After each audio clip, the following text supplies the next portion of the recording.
ислам тарихындағы ең алғашқы мешіт Құба мешіті.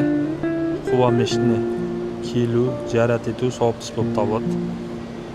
Құран кәрімде бірінші күннен құлшылық ету үшін салынған мешітте намаз оқу абзал деген аят бар.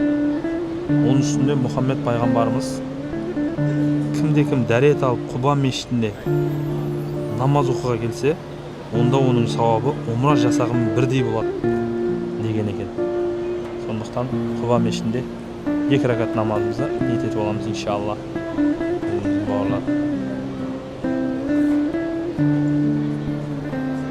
Жалпы Мединаға келген адамдар келгеннен кейін өзінің ой-өрісін дамыту үшін жан-жаққа шығып зиярат ету керек. Соның ішінде Құба мешітіне келу абзал.